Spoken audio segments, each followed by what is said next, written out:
जय हिंद स्टूडेंट। मैं खेमलाल यादव। मैं आज आपको बताऊंगा कल्टीवेशन ऑफ वायरस। आज हम पढ़ेंगे कल्टीवेशन ऑफ वायरस। सर्वप्रथम हम टॉपिक क्या है ये जानेंगे कि भाई कल्टीवेशन ऑफ वायरस क्या है। ठीक है, तो जब हम ये कल्टीवेशन ऑफ वायरस को संधि विच्छेद मतलब अलग अलग करके उनके हिंदी अनुवाद के साथ हम देखेंगे, तब हमें समझ में आएगा कि कल्टीवेशन ऑफ वायरस का मतलब क्या है। कल्टीवेशन अर्थात खेती करना। ठीक है, खेती करना। ऑफ वायरस मतलब किसका? वायरस का। वायरस क्या है? एक माइक्रो ऑर्गेनिज्म है। ठीक है, सूक्ष्म जीव है।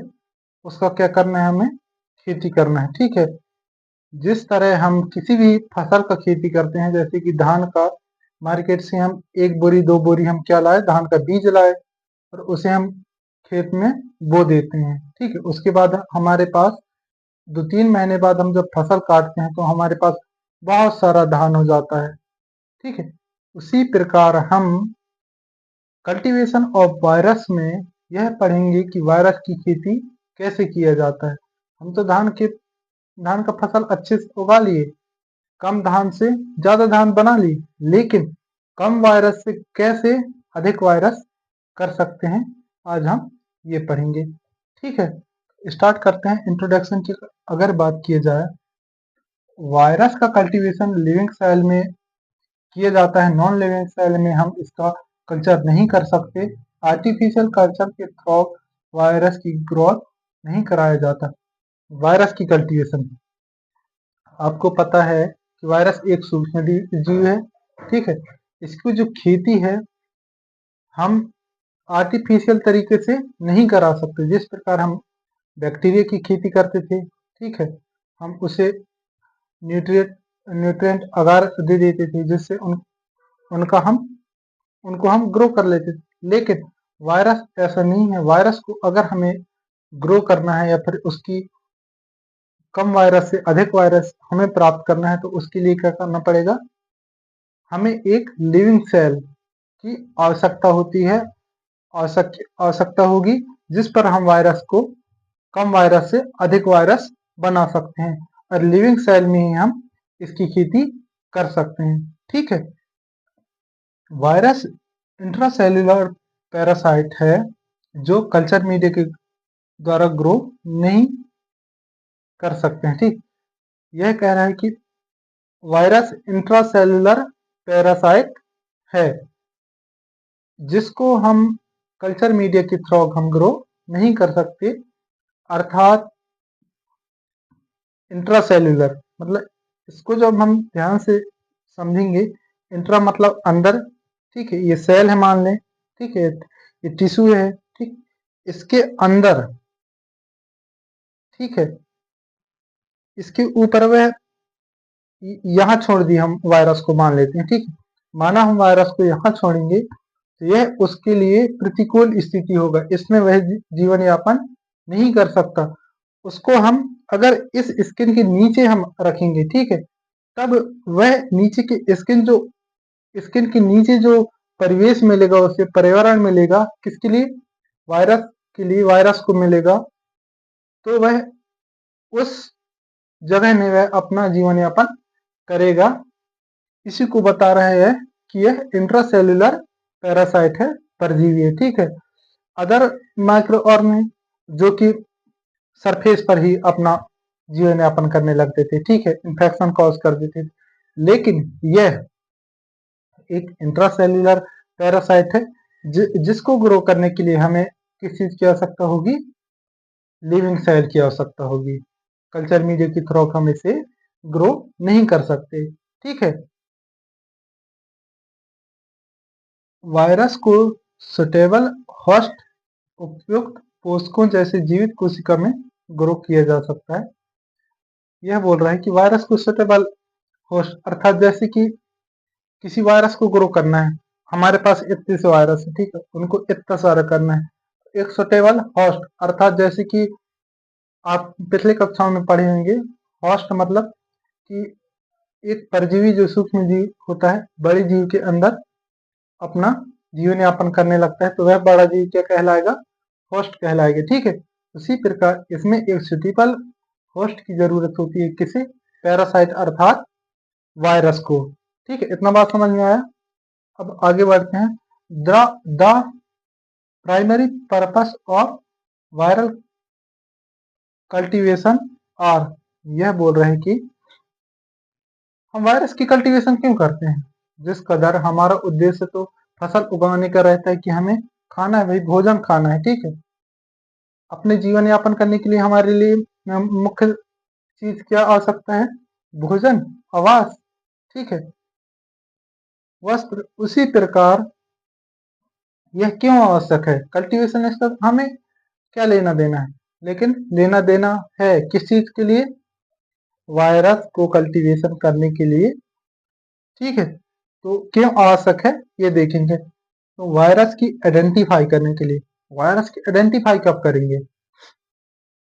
जब किसी ह्यूमन को इन्फेक्शन हो जाए, ठीक है, या वायरल इन्फेक्शन होगा, तब हम उससे सैंपल कलेक्ट करेंगे। देन उसके बाद कौन सा वायरस है ये देखेंगे, ठीक। उस वायरस को आइडेंटिफाई करने के लिए हम क्या करेंगे? वायरल कल्टीवेशन, ठीक है, वायरस का कल्टीवेशन करेंगे, ठीक है। किस चीज के लिए करेंगे वायरस कल्टीवेशन? वायरस आइडेंटिफाई करने के लिए, ठीक है। इतना बात समझ में आ गया। देन वायरस के लिए वैक्सीन प्रिपेयर करने के लिए, देखो जैसे हमारा ये बॉडी है, जिस प्रकार हमारा जो भारत देश होता है, उसी प्रकार मान लेते हैं हमारा एक बॉडी है। जब भारत देश में बाहरी आक्रमणकारी आते हैं, तो हमारे जो देश के सैनिक होते हैं वो देखते हैं कि साला एक कौन से देश से आ रहा है, ठीक है, पाकिस्तान से आ रहा है कि चीन से आ रहा है। देखेंगे जैसे माना वहां पाकिस्तान से आ गए, उनका वो आइडेंटिफाई किए, ठीक है, आइडेंटिफाई किए भाई अब इसे कौन से गोली से मारा जाए, बंदूक से मारे कि बॉम्ब से मारे कि चाकू छुरी से मारे, इस टाइप से उसके लिए कुछ मतलब मारने के लिए सोचेंगे, ठीक है। उस आदमी के हिसाब से सोचेंगे, आतंकवादी के हिसाब से, जैसे उसके पास बहुत सारे मतलब सामग्री हैं आक्रमण करने के लिए, तो वह बॉम्ब से उड़ा सकते हैं। उसी प्रकार हमारे बॉडी में जो आतंकवादी आते हैं, जैसे कि वायरस, हमारे लिए हानिकारक है, ठीक है। उस वायरस को मारने के लिए हमें क्या करना पड़ेगा? उसके लिए हमें भी बॉम्ब ढूंढना पड़ेगा, ठीक है, बंदूक ढूंढना पड़ेगा। तो बंदूक और बॉम्ब के बदले हम क्या ढूंढते हैं? वैक्सीन, जो जिसे क्या बोलते हैं? इंजेक्शन। इंजेक्शन के द्वारा हम वैक्सीन को लगा देंगे तो वायरस की डेथ हो जाएगी, ठीक है। तो वायरल कल्टीवेशन इसलिए भी करते हैं कि वायरस के लिए वैक्सीन प्रिपेयर करने के लिए। जब आइडेंटिफाई कर लेंगे, आइडेंटिफाई करेंगे तभी तो उस चीज के लिए हम वैक्सीन का निर्माण करेंगे। तो दूसरा क्या है कि वायरस के लिए वैक्सीन की प्रिपेयर करने के लिए हम कल्टीवेशन करते हैं, ठीक है। Viral structure, multiplication cycle, genetics, RNA, DNA and और सेल पर इफेक्ट प्रभाव को देखने के लिए किया जाता है। अरे एक ये भी देखते हैं कि भाई वायरस आया भी हमारे बॉडी में तो किस टाइप का है, साला इसकी शेप कैसा है, साइज कैसा है, ठीक है, मल्टीप्लिकेशन कैसे करता है। जैसे अभी जैसे हम माना हम डॉक्टर हैं, ठीक है, या फिर लैब टेक्नीशियन है, तो बार बार ह्यूमन आएंगे भाई, पेशेंट आएंगे, तो उस चीज के बारे से हम अच्छे से जान लेंगे, तो बार बार हमें चेक करने की रिक्वायरमेंट नहीं होगी। तो हम उस वायरस की मल्टीप्लिकेशन देखेंगे, लाइफ साइकिल देखेंगे भाई वह कैसे कैसे जीता है, या फिर मल्टीप्लिकेशन साइकिल देखेंगे, ठीक है, जेनेटिक देखेंगे, ठीक है। देन जो होस्ट होस्ट सेल रहेगा, जैसे वह परजीवी है, मेरे अंदर इन्फेक्शन कॉज कर दिया, ठीक है, मैं इन्फेक्टेड हो गया किससे? वायरस से, ठीक है। तो मुझे कितना वह इफेक्ट करता है, ठीक है, प्रभाव डालता है किसके ऊपर? मेरे ऊपर। इस चीज को देखने के लिए क्या किया जाता है? वायरस कल्टीवेशन, ठीक है। इतना समझ में आ गया कि क्यों आवश्यक है वायरल कल्टीवेशन। देन हम आगे बढ़ेंगे, method for cultivation of virus, कि वायरस की कल्टीवेशन हम किन किन मेथड से करेंगे। जैसे कि हम धान बोते हैं ना, कई प्रकार से हम उसका कल्टीवेशन करते हैं। फसल के लिए, अच्छे फसल के लिए, ठीक है। जैसे कि हम रोपा लगाते हैं, डायरेक्ट बो देते हैं, या फिर धान को अंकुरित करके हम बोते हैं, ठीक है। इस प्रकार से हम कई प्रकार से उसका कल्टीवेशन करते हैं, किसका, धान की फसल का। उसी प्रकार जो हम वायरस का करेंगे, तो भाई वायरस के भी तो कुछ नियम कानून होंगे कि हम कौन से खेत में डाल दें। जैसे कि धान को हम लाल मिट्टी, जहाँ पानी की कमी होती है वहां तो नहीं डालते ना, काली मिट्टी और यथोचित वहां क्या रहे प्रॉपर पानी, उस हिसाब से डालते हैं। उसी प्रकार हम वायरस को उस खेत में डालेंगे जहां वह अच्छे से अनुकूल परिस्थिति उसे मिले और वह अच्छे से ग्रो हो, ठीक है। उन मेथड्स को हम देखेंगे।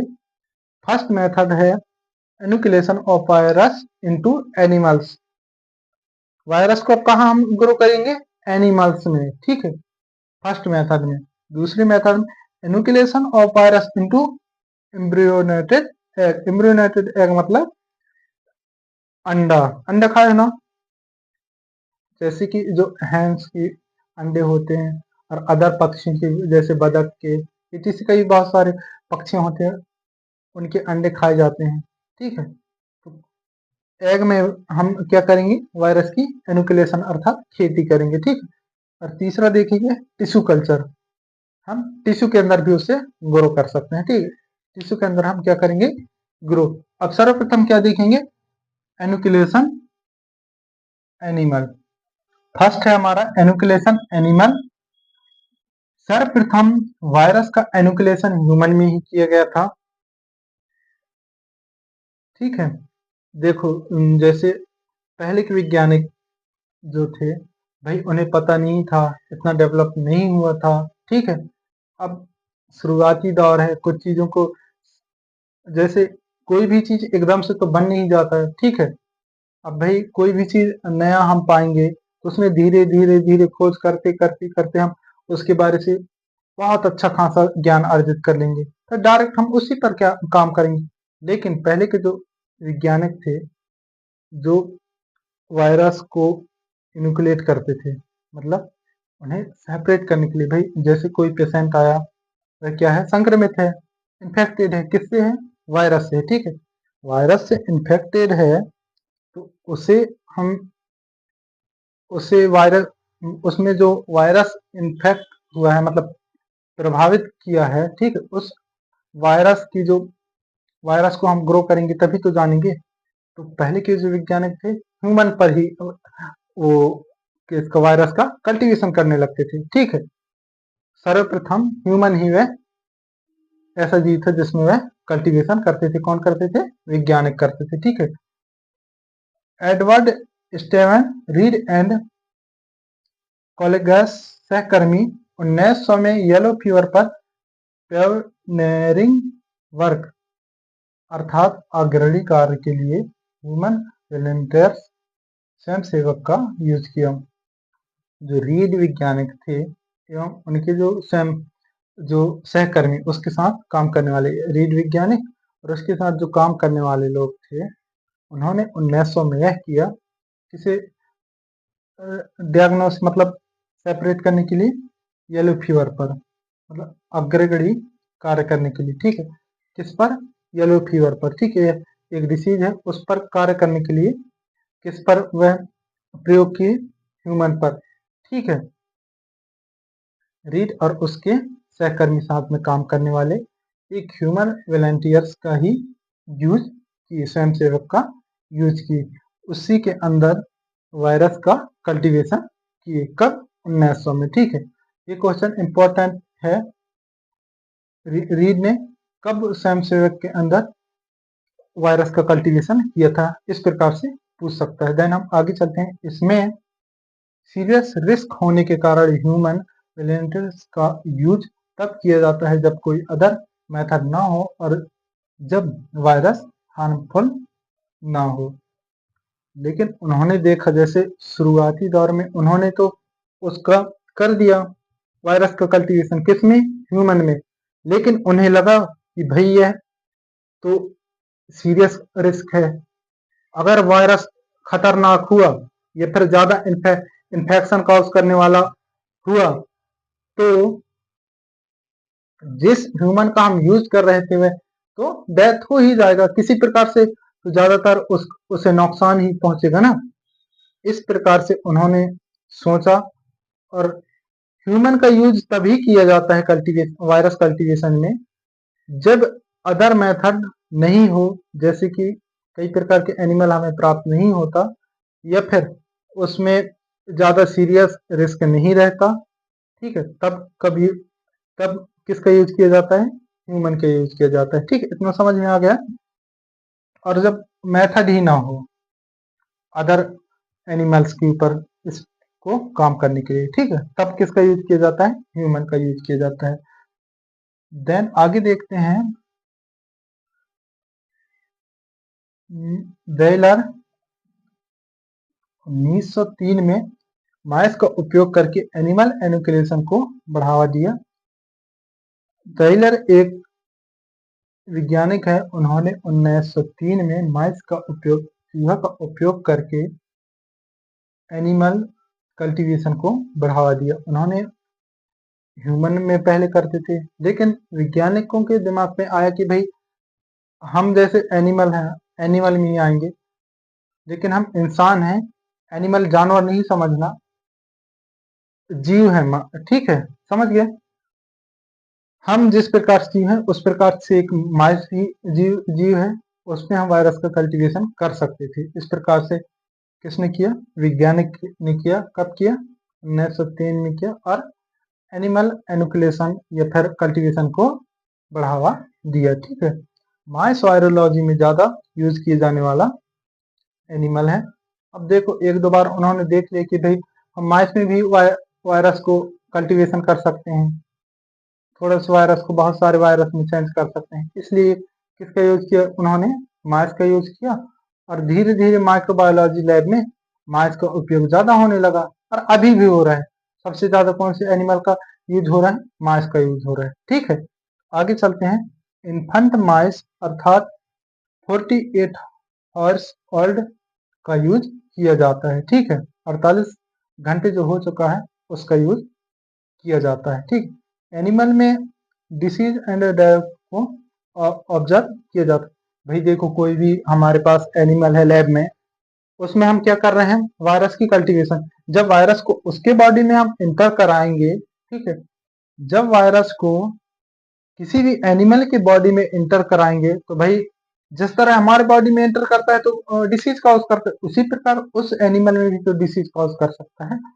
उसी प्रकार कई ऐसे प्रैक्टिकल करते हैं जिसमें क्या देखने को मिलता है कि कई बार वह एनिमल ही का डेथ हो जाता है, फिर डिसीज ऑब्जर्व होता है। ठीक है, इतना समझ। कुछ वायरस की पैथोजेनिसिटी को ज्ञात करने के लिए उन्हें स्टैनिंग स्मेयर में ऑब्जर्व करते हैं। जैसे कि हमें लगता है कि कोई भी पेशेंट आया, उसके सैंपल से हम देख पाएंगे कि सैंपल में ही पर्याप्त मात्रा में वायरस है, उससे हम आइडेंटिफाई कर सकते हैं, या फिर उसकी जो पैथोजेनिसिटी को देख सकते हैं। तो हम उसे क्या कर सकते हैं? स्टैनिंग के थ्रू हम देख सकते हैं। ठीक है, अरबो वायरस एंड कॉक्स सेकी को सबक्यूटेनस, इंट्रापेरिटोनल एंड इंट्रासेरेब्रल इंजेक्ट किया जाता है। यह बोल रहा है कि intra arbo virus and Coxsackie virus को हम 3 मेथड से किसमें? एनिमल में इंजेक्ट कर सकते हैं। कौन कौन से मेथड है? सर्वप्रथम सबक्यूटेनस, फिर इंट्रापेरिटोनल, ठीक है, फिर देन है इंट्रासेरेब्रल। तो फर्स्ट कौन सा है? सबक्यूटेनस। ये क्या है? माइस है। क्या है? चूहा है। ठीक है, इसमें क्या करना है? हमें ग्रो करना है। क्या ग्रो करना है? वायरस ग्रो करना है। ठीक, कल्टीवेशन करना है। इस एनिमल में हमें वायरस का कल्टीवेशन करना है।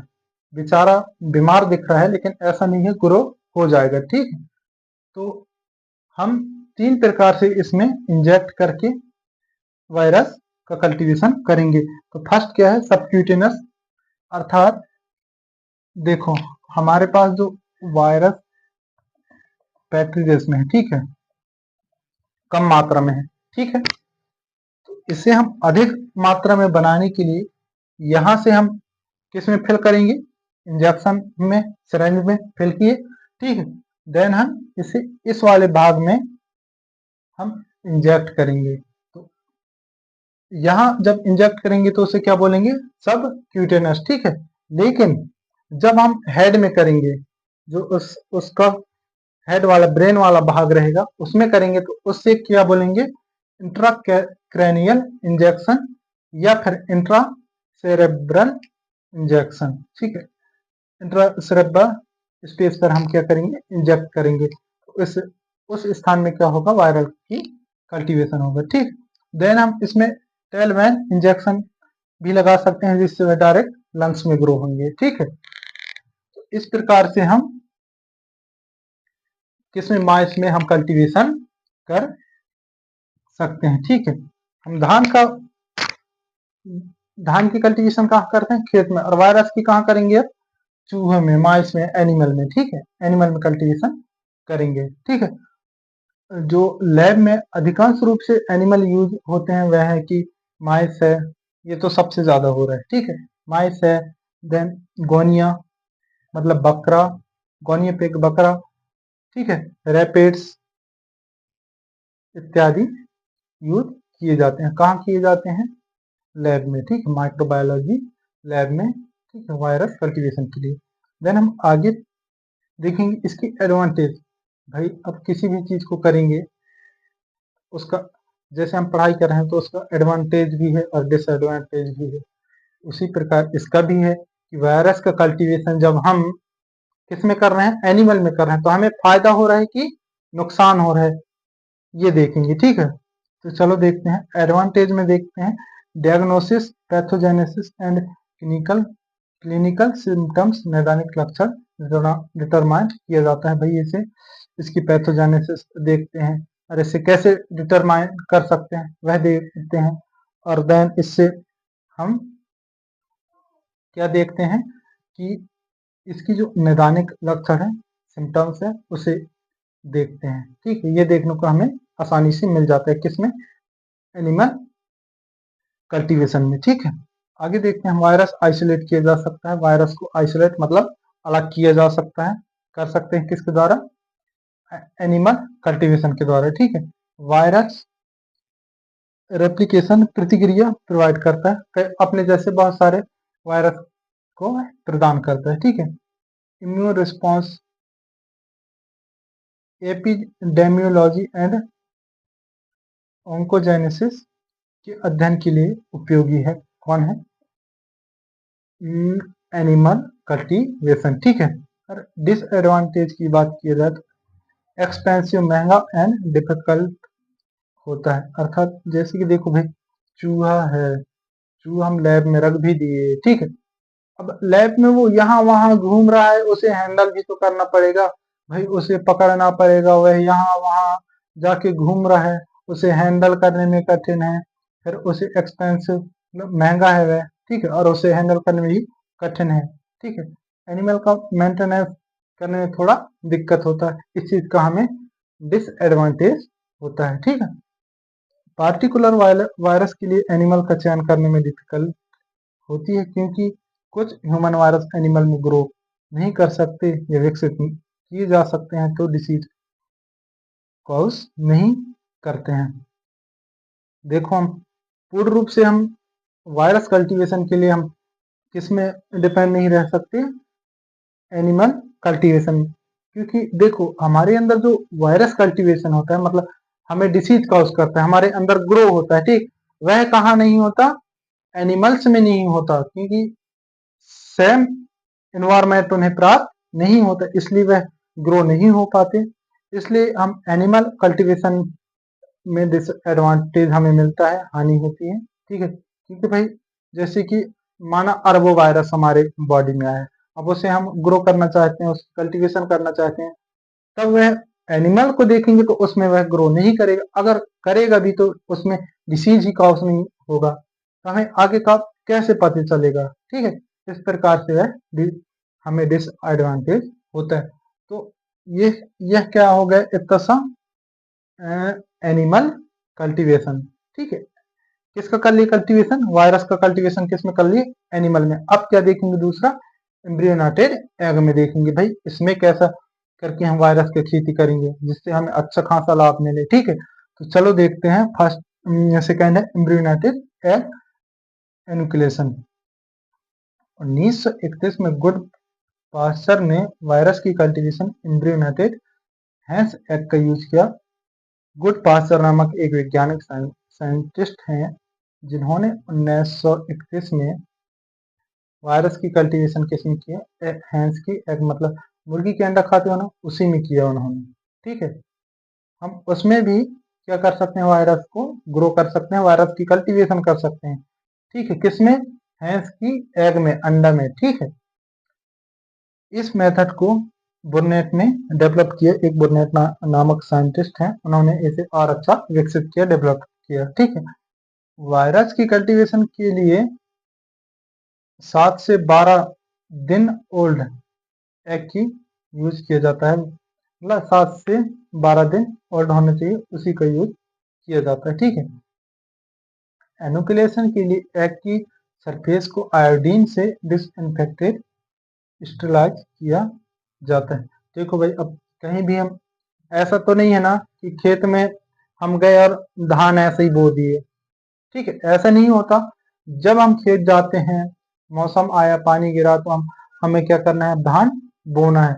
तब उसके लिए हम क्या करते हैं, सर्वप्रथम जो खेत है उसका साफ सफाई करते हैं। ठीक है, आइट साइड और खेत के बीच में हर जगह साफ सफाई करते हैं। उसी तरह वायरस का कल्टीवेशन करने के लिए हम अंडे के जो व्हाइट सरफेस रहता है, बाहरी आवरण रहता है, उसे क्या करते हैं, आयोडीन से क्लीन करते हैं।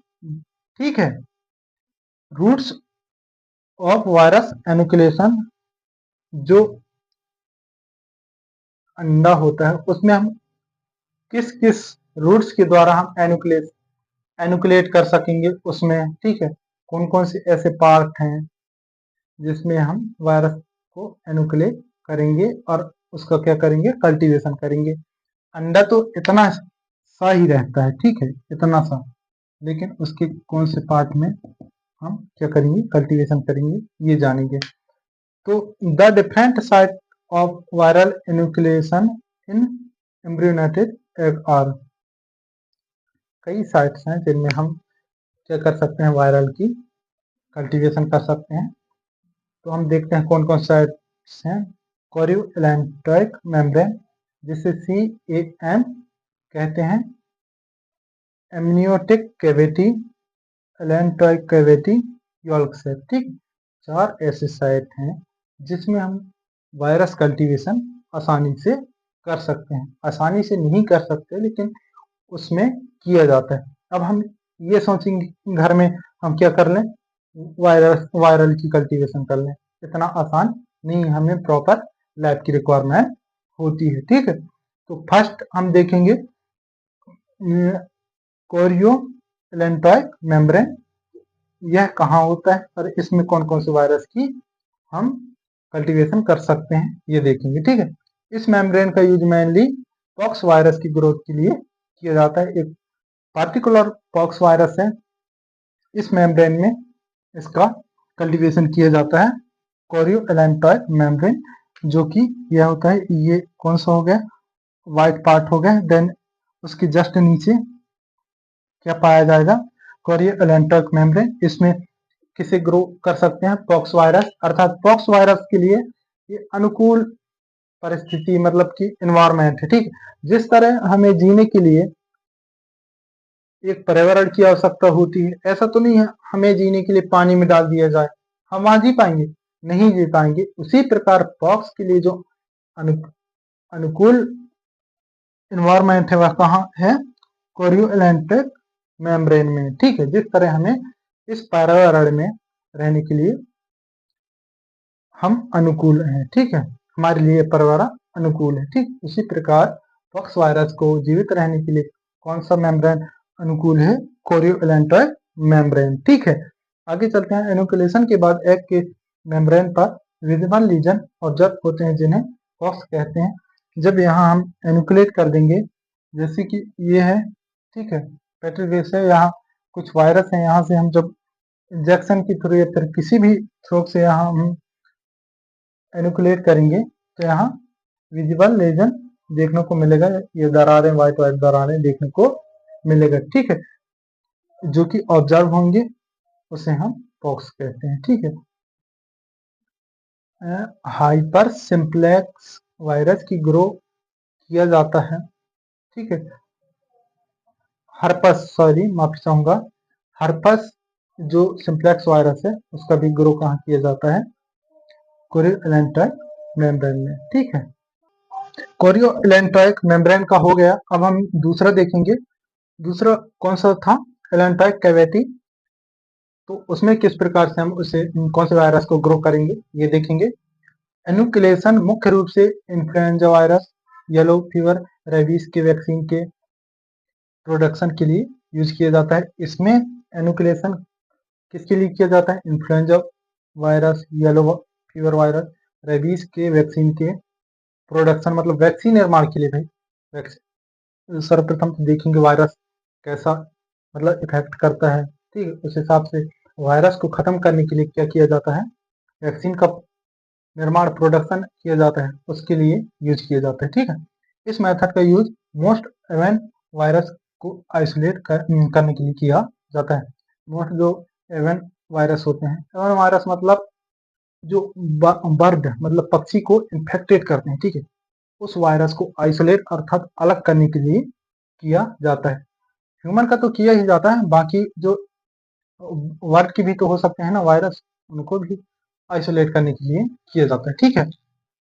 इस कैविटी का यूज इन्फ्लुएंजा एंड पैरामाइक्सा वायरस की ग्रोथ के लिए भी किया जाता है, ठीक है। Example yellow yellow fever, rabies virus की वैक्सीन की प्रोडक्शन के लिए भी यूज किया जाता है, वही है एग्जाम्पल में, ठीक है। अब देन देखते हैं तीसरा। दूसरा में क्या है, एलेंट्राइक कैविटी। यहाँ एलेंट्राइक कैविटी ये वाला है, इसमें हम ग्रो करते हैं, ठीक है। दूसरा और तीसरा क्या है, एमनियोटिक सैक। एमनियोटिक सैक कौन है, ये है, ठीक है, ये वाला। इसमें हम क्या करते हैं, वायरस को एनुक्लेट करते हैं, ठीक। इसका यूज इन्फ्लुएंजा वायरस की प्राइमरी आइसोलेशन के लिए किया जाता है, सेम है।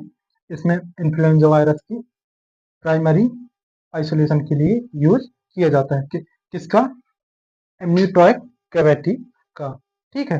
देन हम जो लास्ट है फोर्थ, किसे देखेंगे, यॉर्क सैक। यॉर्क सैक में किस प्रकार से हम कर सकते हैं, ठीक है। कहाँ यॉर्क सैक, ये, ठीक। जो अंडा खाए होगे या देखे होगे, उसके अंदर जो येलो येलो येलो सा भाग रहता है उसी को क्या बोलते हैं, यॉर्क सैक। इसमें मैं रेडिश कर दिया हूँ, ठीक है, उसमें ग्रो कराया जाता है। यह वायरस की ग्रोथ एंड मल्टीप्लिकेशन के लिए सिंपलेस्ट मेथड है, बहुत आसान मेथड है। इसमें हम वायरस की ग्रो एवं उसकी मल्टीप्लिकेशन को देखने के लिए कर सकते हैं, ठीक है। यह कुछ वायरस एंड कुछ बैक्टीरिया के कल्टीवेशन के लिए यूज किया जाता है। कुछ वायरस का भी कल्टीवेशन किया जाता है और कुछ बैक्टीरिया का भी किया जाता है। अधिकांश एवियन वायरस में इम्यून इंटरफेरेंस मैकेनिज्म का पता लगाया जा सकता है। अधिकांश रूप से जो वाद्य मतलब पक्षियों को जो इन्फेक्शन कॉज करते हैं जो वायरस, उनके बीच में अंतर देखने के लिए किया जाता है, ठीक है। इसका यूज सेम वायरस एंड कुछ स्पेशल बैक्टीरिया के कल्चर के लिए भी किया जाता है। वायरस का भी कल्चर किया जा सकता है, बैक्टीरिया का भी, ठीक है। कहाँ, इस पीले वाले भाग में, जिसे क्या बोलते हैं, यॉर्क सैक। अब जो लास्ट हमारा क्या है, जिसके द्वारा हम खेती करेंगे, किसका, वायरस का खेती करेंगे, क्या है, टिश्यू कल्चर, ठीक है। टिश्यू कल्चर बोल सकते हैं, फिर सेल कल्चर बोल सकते हैं, दोनों बोल सकते हैं। सेल से कई सारे सेल से मिलकर क्या बना होता है, टिश्यू, ठीक है। अब हम टिश्यू ही बोलेंगे क्योंकि एक सेल में तो कुछ होगा ही नहीं, क्योंकि एक सेल के बराबर सामने वाला वायरस ही होगा, ठीक है। तो क्या बोलेंगे, टिश्यू कल्चर। तो टिश्यू कल्चर का यूज मुख्यतः वायरस की आइडेंटिफिकेशन एंड कल्टीवेशन के लिए किया जाता है। अब भाई हम कल्टीवेशन कर ही क्यों रहे हैं, वायरस की आइडेंटिफिकेशन करने के लिए और उसकी मल्टीप्लिकेशन देखने के लिए, ठीक है। और आगे देखेंगे, सेल कल्चर वह प्रोसेस है जिसमें सेल को कंट्रोलेड कंडीशन में ग्रो किया जाता है, ठीक है। सेल को सुटेबल ग्रोथ कंडीशन में विट्रो ऑन ग्लास और ट्रिलेड प्लास्टिक सरफेस पर ग्रो किया जाता है। देखो, ऐसा तो नहीं है कि हम ह्यूमन पे ही डायरेक्ट हम वायरस का कल्टीवेशन करेंगे। ठीक है, वायरस की कल्टीवेशन हम करेंगे कहाँ? टिश्यू टिश्यू कल्चर के द्वारा। ठीक है, तो सर्वप्रथम हम टिश्यू का एक भाग लेंगे, देन उसे उसके अनुकूल स्थिति में, वह मरा हुआ नहीं होना चाहिए, वह उसे जीवित रखना है। ठीक है, जहां हम उसे रखेंगे, प्लेस करेंगे। ठीक है, जहां जैसे टिश्यू है, अदर टिश्यू हम उठा के यहाँ लाए, माना ये प्लेट है। ठीक है, प्लेट है, इसमें हम एक टिश्यू का टुकड़ा रखिए, इतना समझ में है। टिश्यू का यहाँ टुकड़ा रख दिए। ठीक है, और यहाँ रखेंगे तो उसे अनुकूल परिस्थिति प्रोवाइड करेंगे कि वह बेचारा मरने के हालात में ना आए, वह जीवित रहेगा, तभी तो वह लिविंग सेल में वह अपना ग्रो कर सके। कौन? बैक्टीरिया। ठीक है, उस कंडीशन में किसे रखना है? हमें टिश्यू को रखना है। ठीक है, पहले ग्रोथ मीडियम में salt solution, 13 amino acid, sugar, protein, salt, calcium, buffer, antibiotic and